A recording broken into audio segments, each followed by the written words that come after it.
고린도후서 4장 16절에서 18절. 고린도후서 4장 16절에서 18절.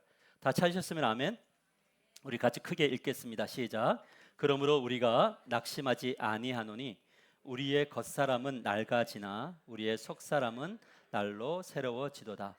우리가 잠시 받는 환난에 경한 것이 지극히 크고 영원한 영광에 중한 것을 우리에게 이루게 함이니 우리가 주목하는 것은 보이는 것이 아니요 보이지 않는 것이니 보이는 것은 잠깐이요 보이지 않는 것은 영원함이라. 아멘. 우리 옆 사람과 이렇게 인사합시다. 무더운 날씨 정말 수고하셨습니다. 서로 인사하십시다. 예, 전 일부 예배 때도 이게 똑같은 인사를 했는데 축복합니다보다 이게 훨씬 더 강하게 하더라고요.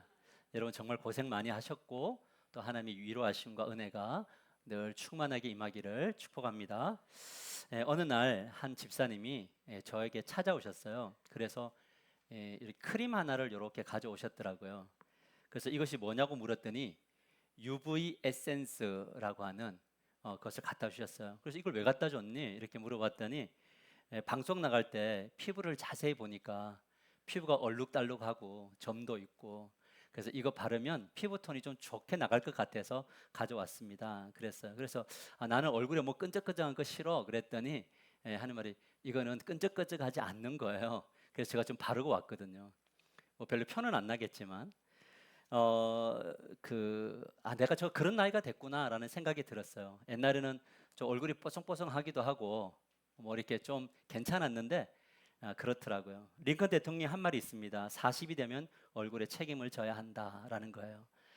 40살이 되면 그 사람의 성품, 그 다음에 삶의 태도, 삶의 흔적들이 얼굴에 고스란히 이렇게 묻어 나온다는 거죠.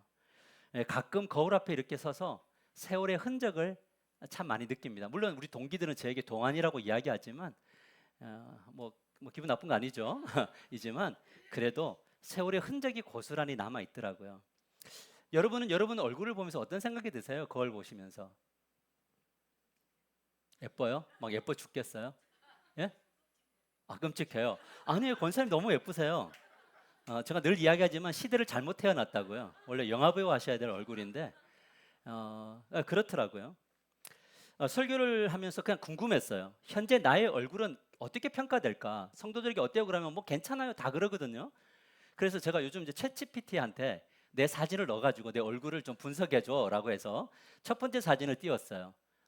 보냈더니 뭐라고 평가를 했냐면 책임감 있고 신중한 사람, 스스로 단정하게 관리하는 습관, 오랜 경험 속에서 형성된 차분함과 안정감이 느껴집니다. 마치 여러 도전과 선택의 순간을 지나오며 자기 자리를 지켜온 사람의 분위기라고 할 수 있습니다. 그러더라고요. 그렇구나 하고 그러면 저 사진은 그러니까 다른 사진을 또 하나 넣어봤어요. 좀 웃는 사진 이제 넣었더니 뭐라고 평가했냐면 주변 사람에게 신뢰를 주고 편안한 대화를 이끌어가는 분위기를 느껴집니다. 전반적으로 여유와 온유함이 강조되어 첫 번째 사진보다 조금 더 친근하고 접근하기 편한 느낌입니다. 차분하면서도 따뜻한 리더나 멘토의 이미지를 연상시킵니다. 이러더라고요. 기분이 좋은가요? 이 챗GPT는요 좋은 말만 해줘요.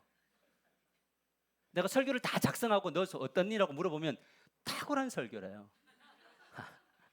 그래서 제가 이제 안 속기로 결단을 했죠. 그래 챗GPT에게 물어봤어요. 문제점을 이야기해봐. 냉정하게 평가를 해봐야 돼. 그랬더니 첫 번째 사진은 뭐라고 했냐면 다소 경직되거나 접근하기 어려운 느낌을 줄 수 있습니다. 그러더라고요. 그러니까 제가 말을 안 할 때 되게 차갑게 느껴진다 그러거든요.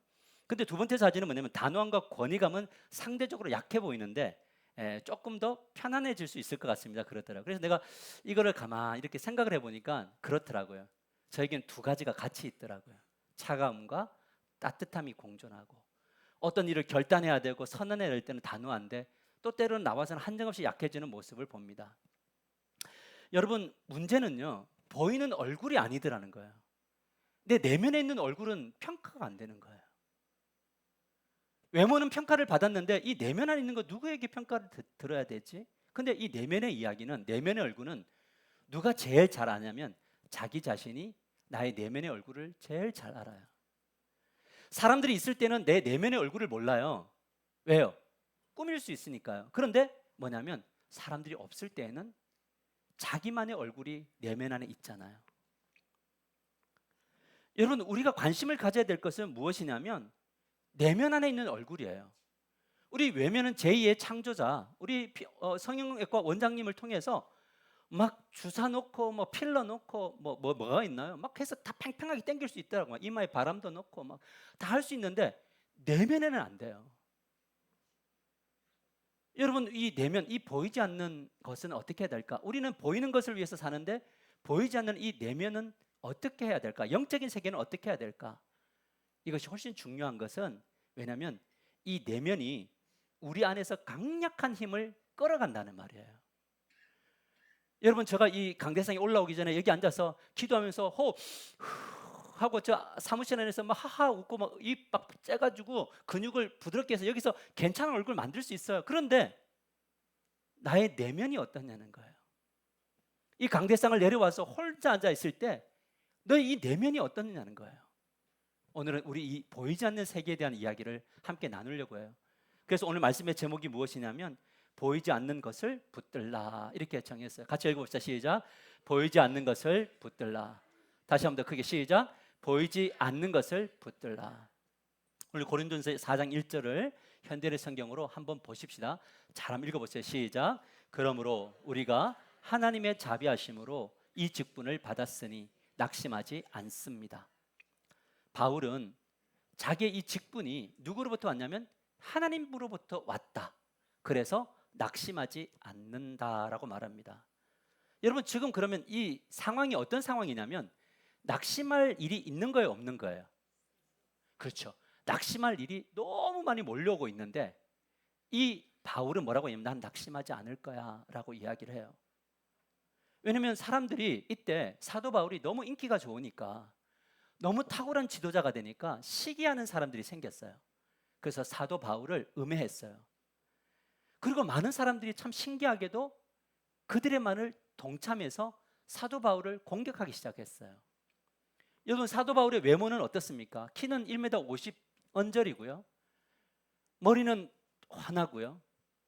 그 다음에 다리는 오다리고, 그 다음에 눈은 막 잘 보이지 않아서 늘 사람들 이렇게 보고 있고, 그래서 선교를 하다가 온갖 곳에서 막 얼굴도 상처 있고 막 찢어져 있고, 그러면 얼굴이 얼마나 그 세월에 그 사역의 흉터들이 많이 남아 있었겠습니까? 그러니까 얼굴을 보면 은혜가 돼요, 안 돼요? 은혜가 안 되는 거예요. 그러니까 사람들이 제기를 한 거죠. 봐라, 저렇게 생긴 사람이 사도일 수 없다. 무엇보다 그는 교회를 박해했던 사람이고 살인자였다. 과거를 다 끄집어 와가지고 현재에서 완전히 사도 바울을 지근지근 밟는 사람들이 생겼다는 거죠. 그러나 바울은 이 사람들의 평가에 대해서 흔들리지 않아요. 여러분, 사람들이 왜 앞에 서기 싫어하느냐? 이 앞에 선 사람들은 평가받아야 되니까. 근데 좋은 평가를 받기도 하고 안 좋은 평가를 받기도 하는데, 좋은 평가를 받으면 그 날이 기뻐요. 목회자로 살아가면 오늘 성도들이 은혜를 받은 것 같고 이러면 집에 돌아갈 때 뭔가 개운해요.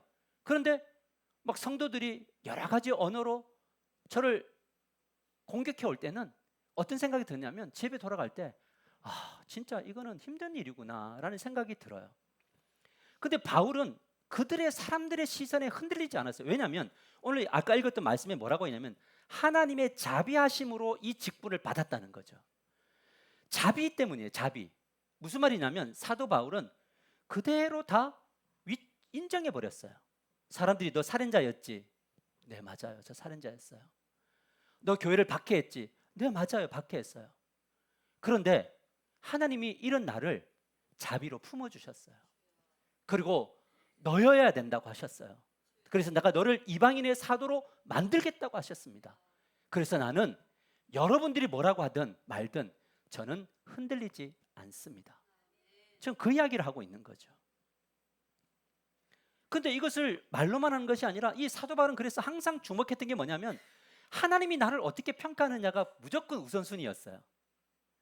이걸 요한계시록의 표현으로 한다면 이번 주 불꽃 같은 눈으로 보시는 이 예수 그리스도가 불꽃 같은 눈으로 나를 바라보실 때 숨길 게 없잖아요.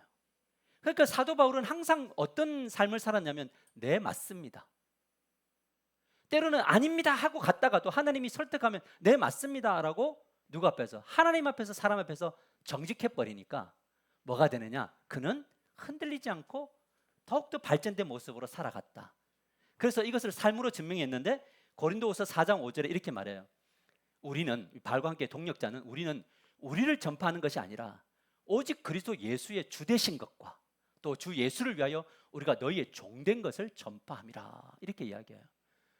바울의 관심사는 뭐였냐면 그냥 함께하는 사람들을 통해서 누가 드러나면 예수 그리스도가 주인이십니다, 이게 드러나는 거예요. 이것을 위해서 뭘 하는 거냐? 사람들에게 종이 되어서 너희들도 온전히 누구만 드러내는 인생을 살아라? 예수 그리스도만 드러내는 인생을 살아라. 그러면 뭐 할 수 있다? 당당할 수 있다라는 거잖아요. 그래서 바울은 항상 내면의 이야기를 다 살펴봤다는 거죠. 그리고 예수님이 드러나는 삶을 살아냈습니다. 그러니까 뭐냐면 흔들리지 않아요. 뭐에 집중했기 때문에? 보이는 것이 아니라 뭐에? 보이지 않는 것에 집중했다고요. 사랑하는 성도 여러분, 이것을 알아야 됩니다. 보이는 것에만 집중하면 그때부터 예수님이 보이지 않아요. 여러분, 보이는 것은 우리들을 자주 실망스럽게 만들어요. 여러분은 저에게 희망을 줄까요? 실망을 줄까요? 저를 보세요. 아이 컨택하고. 희망도 줬다가 절망도 줬다가. 여러분, 저는 여러분에게 희망도 줬다가 절망도 줬다가. 우리 모두는 다 그런 존재들이더라고요. 그런데 특별히 우리가 겉을 보면 특별히 어떤 거냐면, 보세요. 우리가 주일날 나오는데 아침에 양복을 입고 성경책을 들고 이렇게 제가 엘리베이터를 탔어요. 근데 5층에서 문이 땡 하고 열리더니 가족들이 우르르 들어오는데 모자를 쓰고 샌들을 신고 반바지를 입고 우리 오늘 너무 즐겁게 놀자 이러면서 막 가족이 하하호하고 주일날 들고 막 가요. 나는 뭐 들고 오고 있어요? 성경책 들고 오고 있어요. 그러면 보이는 것만 보면 저는 슬플까요? 안 슬플까요? 안 슬퍼요, 여러분. 저는 그 정도 수준은 뛰어넘었어요. 근데 누군가가 정말 그것이 부러운 것이 되면은 우리는 불행해져요. 여러분, 다른 성도들이 교회에서 편안하게 신앙생활 하는데 나는 왜 이렇게 고생해야 되지? 하면서 그 눈에 보이는 것이 나를 지배하면요, 그때부터 샬롬은 다 사라져요. 시대가 교회를 욕해요. 시대가 교회를 핍박해요. 그런데 이 시대의 이야기를 듣고 보면 우리는 약해질 수밖에 없어요. 그러나 바울은 다른 관점으로 살았어요. 고린도서 15장 19절에 이렇게 말씀합니다. 같이 읽어볼까요? 시작. 만일 그리스도 안에서 우리가 바라보는 것이 다만 이 세상의 삶뿐이면 모든 사람 가운데 우리가 더욱 불쌍한 자일이라. 이 말씀을 전에도 전했지만 이 말씀을 읽을 때마다 주님, 그렇지요. 정말 우리가 이 세상의 삶이 전부이면 정말 불쌍한 사람은 저 같아요, 주님. 우리 성도들 같아요. 남들 지금 편안하게 놀고 있고 쉬고 있는 이쯤에 왜 우리는 여기 와서 헌금하고 예배하고 때로는 싫은 소리 들어야 되고 왜 우리는 그렇게 살아야 됩니까? 한 번밖에 없는 이 세상이 전부라면 저는 이렇게 살지 않을 것 같아요. 그런데 이 세상이 전부가 아니란 말이에요. 이 말을 바꾸어 말하면 우리가 보이지 않는 이 세상 너머에 뭐가 있다? 영원한 하나님의 나라가 있다라는 거죠. 근데 그 죽어서만 가는 게 아니라 우리가 이 땅에 살 때에도 우리 보이지 않는 그곳에 성부와 성자와 성령 하나님이 계신다라는 거예요. 이거를 바울은 뭐라고 표현했냐면 자신의 체험을 이렇게 간증합니다. 고린도후서 4장 7절에 이렇게 말씀하고 있어요. 우리가 이 보배를 질그릇에 가졌으니 이는 심히 큰 능력은 하나님께 있고 우리에게 있지 아니함을 알게 하려 함이라. 바울은 자기 자신을 뭐라고 했냐면 나는 하나님 질그릇입니다 이랬어요. 저는 이 표현이 너무 좋아요. 여러분, 질그릇은 아무리 치장을 해봐야 질그릇인가요? 맞아요? 박사학위를 갖다가 넣어도 질그릇이고 사장이란 타이틀을 갖다 넣어도 질그릇이고 교회 중직자라는 이름을 갖다 붙여도 질그릇이에요. 그런데 이 질그릇 안에 음식물 쓰레기가 들어있는 게 아니라 뭐가 있냐면 보배가 있다고요. 이 보배는 누구냐? 바로 예수 그리스도가 있다는 거죠. 참 신기한 게 뭐냐면 이 질그릇을 가꾸려고 할 때 이 보배는 능력을 드러내지 않더라고요. 제가 오늘 설교 잘해야지, 내가 토요일 준비하면서 멋진 표현을 써야지 막 이러면 주님이 역사를 안 해요. 왜요? 내가 지금 뭘 포장하고 있어요? 질그릇을 포장하고 있잖아요. 그래서 어떤 날에는 설교를 쭉 작성하고 예전에는 꼼꼼히 막 살펴보고 또 막 바꾸고 이랬는데 언제부터인가는 일주일 동안 묵상을 쭉 하고 설교를 준비하면서 보지만 다 끝나고 나면 딱 덮어요. 왜 그런 줄 아세요? 주님, 더 이상 잘하지 않기로 결단합니다. 나는 잘 내가 할 수 있는 거 했으니 그 나머지 영역은 전부 주님의 능력으로 채우십시오. 거기에 하나님의 일하심들이 있더라는 거죠. 그러니까 그곳에 뭐가 나타나냐? 하나님의 능력이 나타나는 거예요. 왜 그러냐면 능력은 하나님의 말씀이 흥황하여 믿는 자들이 더해지더라고요. 내가 사람을 변화시키는 주체가 아님을, 나는 질그릇이면, 하나님 내가 토요일날 질그릇을 깨뜨립니다. 기도로 깨뜨리고 고백으로 깨뜨리고, 그러면 주님이 그 안에서 넘쳐 흘러요. 우리가 찬양을 할 때든 예배를 드리든 우리가 주변 사람들 보는 게 아니라 나는 질그릇이니 내 안에 주님 계시니 나를 깨뜨릴게요. 주님, 내 안에서 막 흘러 넘쳐 주세요. 그래서 이 가운데 성령으로 충만케 해주세요 라고 하는 거, 그거면 모든 게 다 되더라는 거죠. 그러니까 하나님의 능력이 어떻게 나타났느냐? 고린도서 4장 8절 보면 이렇게 말합니다. 우리가 사방으로 우겨쌈을 당하여도 쌓이지 아니하며 답답한 일을 당하여도 낙심하지 아니하며 박해를 받아도 버림받지 아니하며 거꾸로짐을 당하여도 망하지 아니하고, 이렇게 이야기해요. 아니하고 우리가 항상 예수의 죽음을 몸에 짊어지면 예수의 생명이 또한 우리 몸에 나타나게 하려 함이라는 거죠. 여러분, 여기서 중요한 게 뭐냐면 우리의 그리스도의 인생 속에는 우겨쌈이 있나요? 예, 있다는 이야기예요. 때로는 박해도 있다는 거예요. 때로는 거꾸로짐을 당할 때가 있다는 거예요. 그런데 바울은 뭐냐? 나는 당했고 받았고 거꾸로짐을 당했지만 나는 쓰러지지 않았다 이야기를 해요. 사도 바울은 예수 믿고 망했어요. 매 맞았고 투옥됐고 배가 파손돼서 막 바닷물에서 막 7일간 며칠간 막 둥둥 떠다녔고, 여행을 할 때는 강의 위협, 강도, 시내, 광야, 바다, 때로는 수고와 고역, 때로는 잠도 못 자고요. 주림과 목마름, 여러 번 굶주림, 추위와 헐벗음, 그리고 모든 교회를 향한 염려와 근심, 연약한 자들을 볼 때 마음에 대한 부담들, 넘어진 자들을 볼 때 아파함, 이런 것들이 바울에게 있었어요. 바울은 가끔 그런 생각이 들었을 거예요. 하나님, 내가 왜 다른 사람들까지 이렇게 끌어안아야 됩니까? 라는 거잖아요. 어제 우리 사능팀들 연습하기 위해서 식사하고 오는데 한 집사님을 이렇게 보니까 지금 가정 안에 너무 샬롬이야. 문제가 없어요. 너무 행복해. 그래서 내가 그 분에게 그렇게 이야기했어요. 집사님, 이대로 쭉 가자. 이대로 쭉 갔으면 좋겠다. 아프면 내가 아프다. 아프잖아요. 그 바울은 그렇게 살았다고요. 그러나 뭐냐면 낙심하거나 버림받거나 망하지 않았대요. 여러분, 우리의 인생, 우리가 그리스도인으로 살아가도 기도하지만 어려움이 있고 낭망이 있고 좌절이 있을 수 있다는 거예요. 이거는 우리가 가는 걸음에 또 있을 건데, 근데 뭐하지? 낭망하지 않았다. 어떻게 이런 삶을 살 수 있었는가? 바울은 눈에 보이는 것에 집중하지 않고 그 너머에 계시는 주님을 봤다는 거죠. 오직 예수 그리스도와 주 되심을 따랐기 때문에 당했고 견디고 승리할 수 있었다. 왜? 내가 주인이면 못 견디겠더라고요.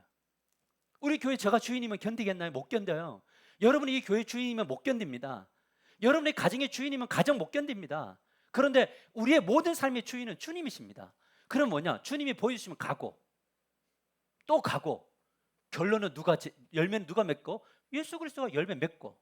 근데 때로는 아직까지 아니야. 그러면 어떻게 해요? 할렐루야 이거죠. 우리가 오늘 공동의회를 하고 땅을 이제 우리가 매입하는 그 부분들을 우리가 함께 나눌 텐데, 제가 주님 앞에 이런 기도를 했어요. 주님, 허락하시면 너무 감사할 것 같아요. 근데 저는 부담스러울 것 같아요. 그런데 허락 안 하시면 굉장히 아쉬울 것 같아요. 근데 홀가분할 것 같아요. 여러분, 이 마음이 지금 이해되세요? 되면은 하나님 너무 좋은데 너무 부담될 것 같아요. 근데 안 되면 하나님 너무 아쉽고 섭섭한데 근데 홀가분할 것 같아요. 근데 주님이 저에게 말하기를, 너 인생에 내가 주인이냐? 가보라는 거예요. 주인이냐는 거예요. 여러분, 하나님이 주신 땅에서 구현하고 확장하는 일에 반드시 어려움이 동반되고, 그러나 영혼 구원, 즉 하나님 나라, 정말 우리 교회가 하나님 나라, 정말 이 빈자리가 우리의 숫자를 채워주고 자랑하고 주변 교회가 자랑하기 위한 그 채워짐이 아니라 이곳에 와서 온 사람이 예수님 만나고 하나님의 말씀이 흥황하여 진짜 변화될 수 있다는 확신이 있을 때 우리의 비전은 뭐다? 사람이다. 할렐루야. 우리의 비전은 사람이다. 그러면 이게 우리의 비전이면요, 우리는 뭐 해야 되냐면 계산기를 쭉 펼칠 때 안 맞아요, 이게 지금. 그런데 안 맞으면 뭐 해야 되느냐? 상식이죠. 안 맞으면 뭐 해야 되느냐? 내려놔야 되느냐? 내려놓더라도 가더라도 뭘 해야 되냐면 기도해야 돼요. 우리 기도해야 돼요. 근데 이거는 지금 우리의 비전, 이 비전을 위해서 기도하는 거잖아요. 그러면 뭐가 돼야 되는 거냐? 내가 뭔가를 내놓고 뭔가를 하지 못해서 않는 게 아니라 주님, 저는 할 수 없는데 한 가지 할 수 있습니다. 뭐냐면 기도하며 우리가 함께 비전을 따라 기도하며 걸어가 보겠습니다. 근데 하나님이 열어주시면 그 다음도 뭐냐면 기도하며 가면 되죠. 막으셨으면 어떻게 돼야 돼요? 아쉽지만 뭐냐면 그 기도의 열기가 이 빈자리를 이 현장에서 또 채우신단 말이에요. 근데 기도를 안 하면요, 주셔도 힘을 잃고 안 주셔도 힘을 잃는단 말이에요. 이게 바로 영적인 원리다라는 겁니다. 여러분, 바울은 현재를 살면서 미래에 대한 확신을 가지고 가요. 현재를 사는데 그는 항상 시즌이 어디에 꽂혀 있느냐? 미래에 꽂혀 있어요. 그게 바로 뭐냐면 고린도서 4장 14절에 이렇게 말합니다. 주 예수를 다시 살리시니가 예수와 함께 우리도 다시 살리사 너희와 함께 그 앞에 서게 하실 줄 아노라, 이렇게 이야기해요. 지금 바울은 성도들을 어디로 데려가면 죽음 앞으로 데리고 가버려요. 다 죽는다는 거예요. 모두 죽어요. 어제요, 우리가 찬양 연습을 하는데 유주가 왔어요. 우리 찬양팀 유주잖아요. 항상 엄마 따라오니까 와가지고 잠이 오니까 막 여기서 막 악보 던지고 막 하고 막 이렇게 하더라고요. 너무 예뻐서 중단을 했어요. 오늘 여기까지. 너무 예뻐요. 제가 무엇을 이야기하는 거냐면 우리가 그 아이를 보면서 제가 그런 이야기했어요. 한 집사님, 요 애가 이제 걸어 다니고 학교 다니면 우리는 많이 늙었겠어요. 저보다 더 나이 드신 분은 더 늙었겠어요. 뭐냐면 점점 더 가까우는 거예요. 근데 뭐냐? 제가 오늘 권사님 그 일부 예배 때 우리 문 권사님이 피아노를 치는데 우리 문 권사님이 은혜를 받을 때와 약간 좀 센티멘탈해질 때 이 소리가 달라요. 오늘은 너무 은혜가 충만해가지고 피아노를 그냥 방방방 치는 거예요. 얼마나 감사해요. 그런데 제가 우리 문 권사님을 이제 본 지가 꽤 오래됐는데 그때도 피아노가 뜨거웠고 손도 막 잘 돌아갔는데 근래 들어와서 손이 잘 안 돌아가시더라고요. 그럼에도 불구하고 그 먼 거리 와서 하는 게 너무 아름답잖아요. 뭘 이야기하는 거냐? 우리는 다 그렇게 그 길을 따라가는 거잖아요. 그런데 바울은 이게 눈에 보이는 건데 바울은 그 너머를 이야기해요. 뭐냐면 죽으셨던 주님이 살으신 것처럼 우리도 죽은 후에 살리실 것이다. 이 땅이 전부가 아니다. 이걸 봤는데 저는 이 부분을 보면서 바울에게 그런 생각이 들어요. 당신이니까 그런다고. 그 하나님 앞에 따지는 거예요. 이 구절을 보면서 뭘 따지냐면 저도 바울처럼 말할 수 있도록 삼층천 보여주세요. 바울은요 3층천을 봤다고요. 1층, 2층 너무 선명한 미래를 보니까요 이 땅이 시시해 버렸어요. 여러분, 이 땅에서 정말 힘있게 살아가려면 뭐냐? 영적인 강력한 체험이, 이 말씀이 진짜 믿어져서 그 말씀이 막 우리를 지배하든지 아니면 하나님이 환상을 보여주시든지 성령 충만하든지 하나님께서 저와 여러분에게 우리 교회를 통하여 이런 놀라운 역사가 일어나게 될 길을 소망합니다. 축원합니다. 그래야지 겁없이 가잖아요. 겁없이 가잖아요. 여러분, 한국은행의 주인은 누구실까요? 할렐루야. 그 주님이 권사님의 사업의 큰 복을. 여러분, 무엇을 이야기하는 거냐면 저는 요즘 현실을 봅니다. 그냥 이대로 너무 감사하고 만족해요. 저요 정말 여러분 사랑하고 만족해요.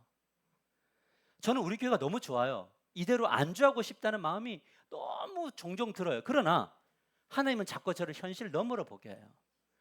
이 빈자리를 채워질 이곳에 누가 와서 누가 하나님을 만날 것인가? 하나님 만나는 것. 저는 한 가지 잘할 수 있어요. 뭐 잘할 수 있냐? 하나님의 말씀이 흥왕하도록 하는 통로는 될 수 있어요. 저는 언제 제일 즐거운지 아세요? 가르칠 때 제일 즐거워요. 말씀 연구할 때 제일 즐겁고요. 이 연구를 해서 이 사람들에게 우리 성도들과 어떻게 나눌까? 이것에 힘이 막 나요. 그러면 저를 통해서 말씀이 흥하는 역사는 나타날 거라고 저는 믿어요. 지금까지 그렇게 와왔기 때문에. 그러면 뭘 하는 거냐? 부르심 받으면 그곳에 내주에서 모신 곳 그 어딘 하나님 나라가 되는 이 놀라운 비전이 그대로 실현되기를 주님의 이름으로 간절히 축복합니다. 그래서 때로는 자발적 고난, 내 앞에 어떤 일이 펼쳐질지 몰라요. 모르는데 그 자발적 고난으로 가보는데 그 목표가 뭐냐? 그것은 뭐라고 하냐면 너희는 먼저 그의 나라와 그의 의를 구하라. 그러면 이 모든 것을 내가 너희에게 더하리라라고 하는 거잖아요. 근데 그 더함이 나를 통해서 갈지, 여러분을 통해서 갈지, 아니면 우리가 지금 알지 못하는 사람을 불러 모아갖고 갈지 아무도 모르죠. 맞죠? 이 불확실한 미래에 주님이 서 계시는 거예요. 아니면 저를 엄청나게 부흥사로 돌리실 수도 있나요?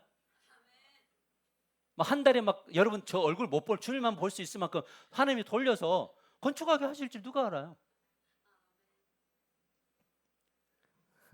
안 하셔도 된다는 이야기예요.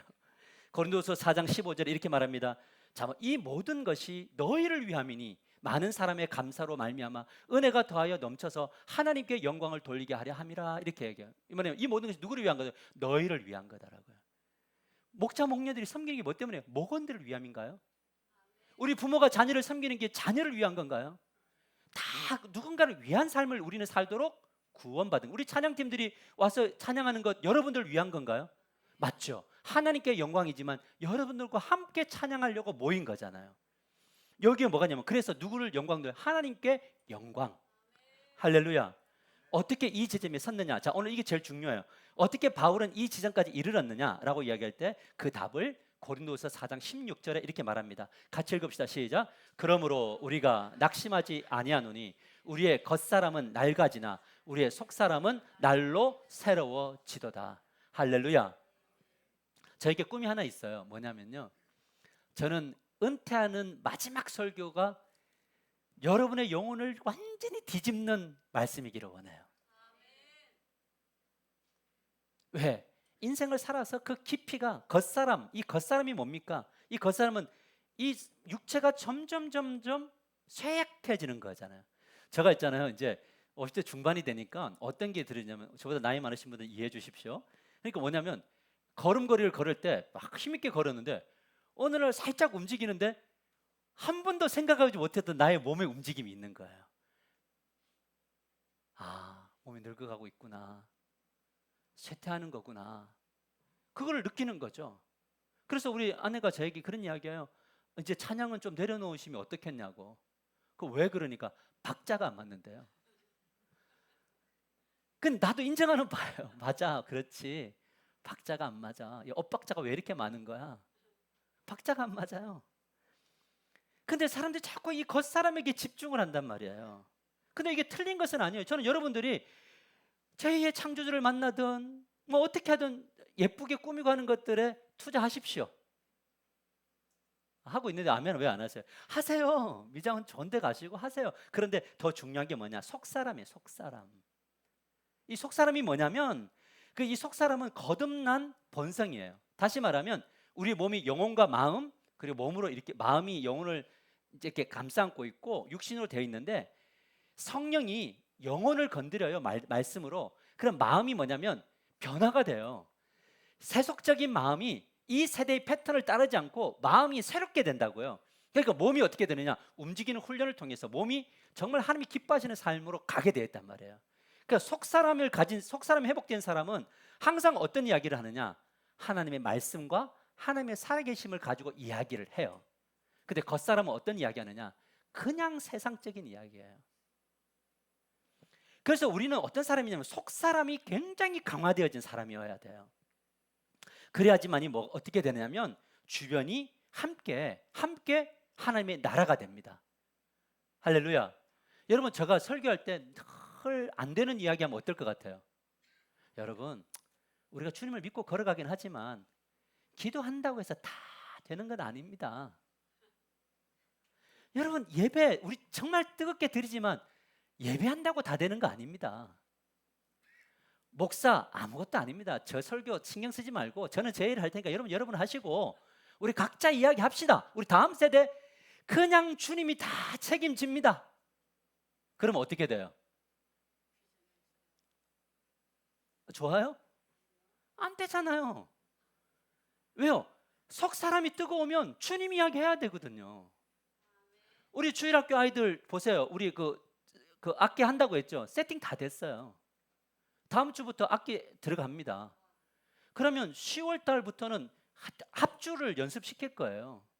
그리고 내년에는요, 아이들이 중고등부 주일학교에서 같이 악기하며 찬양할 겁니다. 할렐루야. 저는 꿈꾸거든요. 어떤 꿈을 꾸냐면, 오늘 우리 찬양팀들 보면은 엄청 겸손하죠. 손 들으라고도 손도 못 들어요. 이분들 어떻게, 목사님 어떻게 손 들어요? 박수 좀 힘차게 치라면 힘차게 치지도 못해요.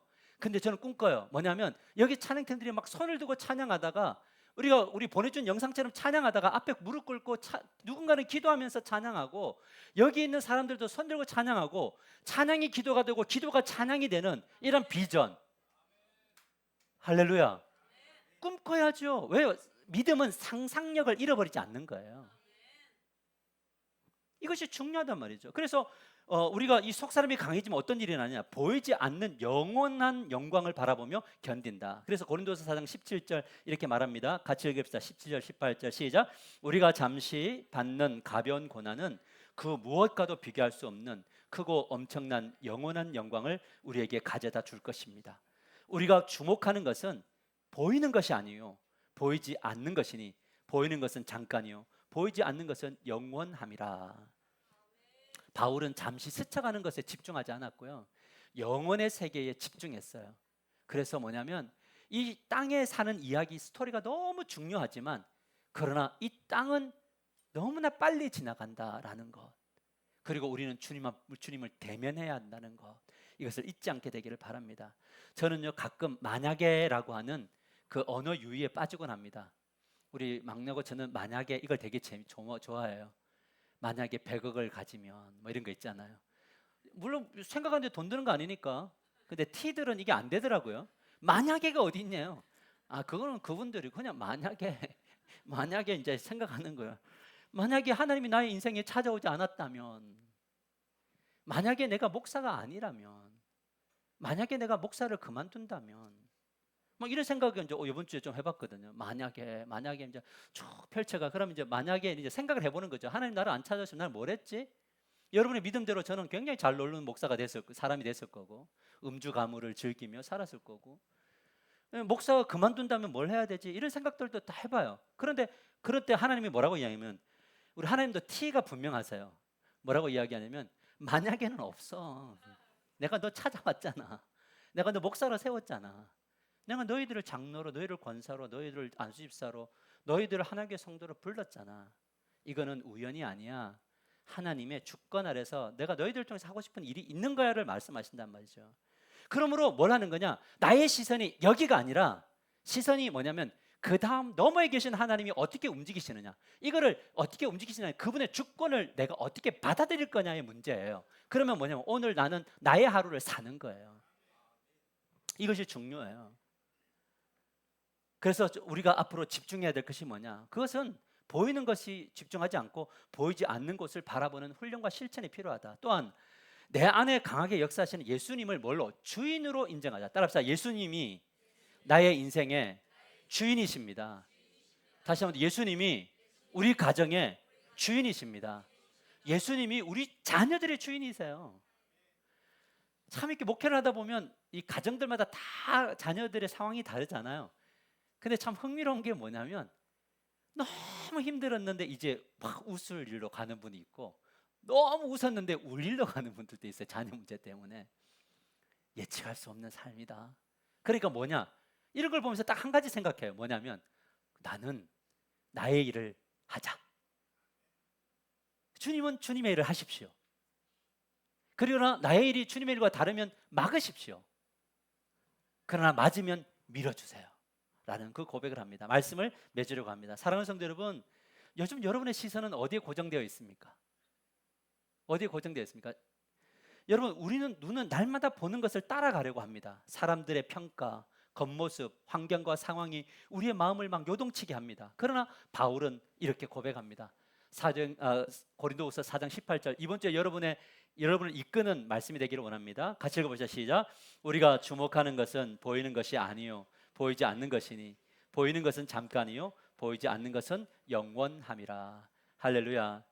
그래서 우리의 젊음도 건강도 명예도 재물도 한순간에 사라질 수 있습니다. 그러나 보이지 않는 것은 변하지 않아요. 예수 그리스도는 변하지 않습니다. 영원한 하늘나라 변하지 않습니다. 그분이 주권을 가지고 가십니다. 그러면서 우리의 삶이 너무 즐겁고 행복한 그런 인생이 될 줄 믿습니다.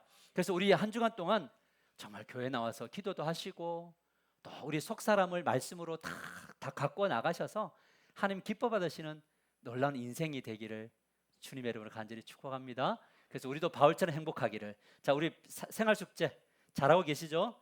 자, 첫 번째, 속사람을 새롭게 하는 훈련. 이번 주에 하루에 10분이라도 시간을 정하여 말씀을 읽고 기도로 하루를 마무리한다. 겉사람보다 속사람을 새롭게 하는 훈련에 의도적으로 실천한다. 두 번째, 보이지 않는 것을 바라보기. 하루를 마칠 때 오늘 내가 바라본 것 중에 보이는 것과 보이지 않는 것을 나누어서 일기처럼 기록하기. 그리고 무엇에 더 집중했는가 점검하기. 세 번째, 사람의 평가보다 하나님의 평가 붙들기. 이번 주에 누군가의 말이나 평가 때문에 마음이 흔들릴 때 고린도후서 4장 18절을 읽고 선언하기. 같이 한번 읽어봅시다. 나는 시작. 나는 보이지 않는 영혼을 붙든다. 다시 한번 더 시작. 나는 보이지 않는 영혼을 붙든다. 할렐루야. 이번 주에 한 자매에게 지난주에 이런 이야기했어요. 선언해. 뭘 선언해야 돼? 그래서 너는 하나님의 자녀다. 너를 통해서 하나님이 일하실 거다. 그거 하라 그랬거든요. 지난주부터 오늘 얼굴 보는데 얼굴이 너무 환해졌어요. 내가 물었어요. 숙제했어? 라고 했더니 네 라고 하더라고요. 여러분 순종하는 그곳에 하나님의 나라가 임할 줄 믿습니다. 우리 같이 기도하며 나갑시다.